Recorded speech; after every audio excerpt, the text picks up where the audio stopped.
سلااوان لێبێت وەم کاتتان باش بینەرانی خۆشەویست بە یارمەتی هاوڕانی هاوکارم هاتوومەتە خزمەتتان بۆ پێشکەشکردنی هەواڵەکانی ڕۆژەی سێشەمە. سەرەتا سەردێری چەند هەواڵ. کوژرانی ژنێک لەلایەن هاوژینی پێشووی لە کرماشان، نقمبوونی دوو مێرمنداڵ لە بەنداوی قشلاقی سنە، دەست بەسەرکردنی 21 شارۆمەندی مەسیحی لە شارەکانی کوردستان و ئێران، هێرشی درۆنی بۆ سەر کێڵگەی نەوتی خوڕمەڵا لە هەولێر، ڕادەستکردنی کۆنتترۆڵی فڕۆکەخانەی قامیشلو بە ڕووسیا، پەیوەستبوونی بەندکراوانی زیندانی یەز بە کارزاری سێشەمانەینا بۆ سێدارە و کۆبوونەوەی کرێکارانی کارخانەی ئسنۆڤا لە ئیسفەهان.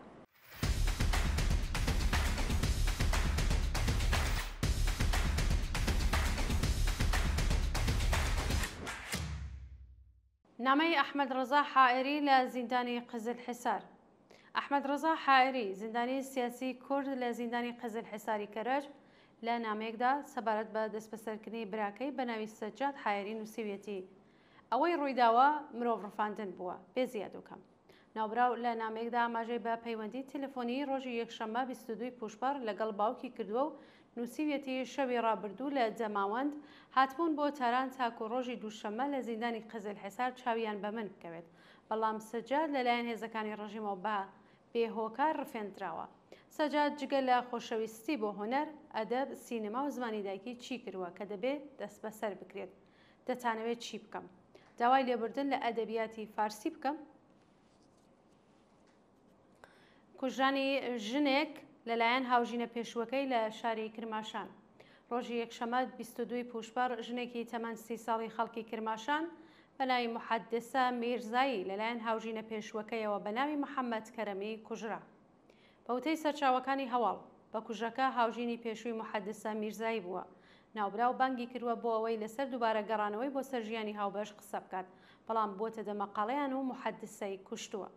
شانی باسەکە محەدسە میرزایی دایکی کوڕێکی 5 ساڵان بۆ تەرمەکەی ئێوارەی هەمان ڕۆژ لە گۆڕستانی چوارمەرجانی کرماشان بە خەکس پێدراوە. نقمبوونی دوو مێرمنداڵ لە بەنداوی قشلاقی سنە. ڕۆژی دووشەممە 23 پوشبەر دوو مێرمنداڵی تەمەەن 13 ساڵ و 14 ساڵی خەڵکی سنە کە بۆ گەشتکردن سەردانی بەنداوی قشلاقیان کردبوو بەهۆی شارەزان نەبوون لە مەلەوانیدا نقمی ئاو بوون و گیانیان لەدەستا. بەوتەی ئۆژانسی سنە تەرمی ئەو دوو گەنجە لە قوڵایی 27 متریدا دۆزراوەتەوە و ڕادستی پزیشکی دادکراوە. ماوەیەک لەمەوبەریش دوو پیاوی خەڵکی کرماشان لەو بەنداوە خنکا بوون. شارەزایانی وەرزشی مەلەوانی هۆشداریان بە خەڵکی شاری سنەداوە کە لە وەرزی هاویندا ئاگاداری منداڵەکانیان بن و ڕێگە نەدەن لە ئەو بەنداوەدا مەلە بکەن. دەست بەسەرکردنی 21 شارۆمەندی مەسیحی لە شارەکانی کوردستان و ئێران. لە ڕۆژانی ڕابردوودا 21 شارۆمەندی مەسیحی لە شارەکانی ورمێ، کرماشان، تاران، ڕەشت، کرمان و وەرامین لەلایەن هێزە ئەمنیەتیەکانەوە دەست بەسەرکران. بەوتەی چالاکانی مافی مرۆڤ بەشێک لەو دەست بەسەرکراوانە بە بیانووی هاوکاری لەگەڵ ئیسرائیل دەست بەسەر و زیندانی کراون و گیانیان لە مەترسیدایە. ڕێکخراوەکانی مافی مرۆڤ ڕایانگەاندووە کە گەڵاڵەی پەسەندکراوی ئەم دواییانەی مەجلس دەرفەتی بۆ دەستگای قەزای ڕەخساندووە تاکو لە ڕێگەی سەپاندنی تۆمەتی ئەفساد الفیل بەشێک لە بەندکراوان بە سێدارە مەحکوم بکات. ناڕوونی چارەنووسی وەهاب عەلیزادە لە زیندانی ورمێ. ماوەی 2 هەفتە بەسەر کاتی دەست بەسەرکرانی وەهاب عەلیزادە شارۆمەندی خەڵکی ئاوایی دوکانەی سەر بە ناوچەی مەرگەوری ورمێ تێپەڕیوە و چارەنووسی بە ناڕوونی ماوەتەوە. ڕۆژی دووشەممە 9 پوشبەر وەهاب عەلیزادە لەلایەن ئیدارەی ئیتلاعاتی ورمێ بەبێ بەڵگەی قەزایی دەست بەسەر و بۆ گرتوخانەی ئەو شارە ڕاگوێزرا. ناوبراو لە ماوەی بەندکرانیدا لە دەستڕاگەیشتن بە پارێزەر بێبەشکراوە و تەنیا لە پەیوەندیەکی کورتی تەلەفۆنیدا بە بنەماڵەکەی وتووە کە بۆ زیندان گوازراوەتەوە. هێرشی درۆنی بۆ سەر کێڵگەی نەوتی خوڕمەڵا لە هەولێر. ڕۆژی دووشەممە 23 پوشبەر لە ڕێگەی دوو درۆنی بۆم ڕێژکراوە هێرشکرایە سەر کێڵگەی نەوتی خوڕمەڵا لە ناوچەی دیبەگی سەر بە پارێزگای هەولێر و لەلایەن سیستمی بەرگری ئاسمانیەوە تێکشکێنرا.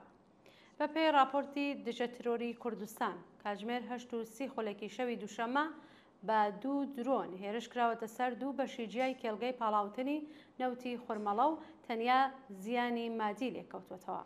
بەوتەی شایەت حاڵان ئاگر و دووکەڵ لە دوو شوێنی جیای کێڵگەی نەوتی قورمەڵا کەوتووەتەوە و هێزە ئەمنیەتیەکان سەرقاڵی لێکۆڵینەوە لە ڕووداوەکە. ڕادستی کنترۆڵی فڕۆکەخانەی قامیشلو بە رووسیا. لە ڕۆژانی ڕابردوودا ئەرتشی رووسیا لە چوارچێوەی ڕێکەوتن لەگەڵ هێزەکانی سووریای دموکراتیک کۆمەڵێک کەلوپەلی سەربازی بۆ فڕۆکەخانەی قامیشلو گواستووەتەوە. بەپێی راپۆرتەکان رووسیا بە ناردنی بەرینی کەرەستە نظامیەکان لە فڕۆکەخانەی حەمیم لە لازەقیە بۆ فڕۆکەخانەی قامیشلو عەمەڵەن کنترۆڵی ئەو فڕۆکەخانەی لە ئەستۆ گرتووە. ئەو گواستنەوە لە چوارچێوەی ڕێکەوتنی نێوان هێزەکانی سووریای دموکراتیک و دەوڵەتی رووسیا ئەنجامدراوە و ئەرتشی رووسیا زۆربەی هێزەکانی بۆ باکوور و ڕۆژهەڵاتی باکووری سووریا گواستووەتەوە. پەیوەستبوونی بەندکراوانی زیندانی یەزد بە کارزاری سێشەمانەی نا بۆ سێدارە. ڕۆژی دووشەمە 23 پوشپەڕ بەندکراوانی زیندانی یەزد لە بەیاننامەیەکدا پەیوەستبوونی خۆیان بە کارزاری سێشەمانەی نا بۆ سێدارە ڕاگەیاند. کارزاری سێشەمانەی نا بۆ سێدارە کە لە مانگی ڕێبەندانی ساڵی 1402ەوە دەستی پێکردووە بۆتە یەکێک لە گەورەترین کەمپەینە ناڕەزایەتیەکان لە زیندانەکانی ئێران و بە پەیوەستبوونی بەندکراوانی زیندانی یەزد ڕێژەی ئەو بەندیخانانەی پەیوەست بەو کەمپەینە بوون گەشتووەتە 48 زیندان. جێگەی ئاماژەیە کە ڕۆژی سێشەمەش بەندکراوانی 48 بەندیخانەی ئێران بۆ 77مین هەفتەی بەردەوام دژ بە سزای سێدارە مانیان کرد.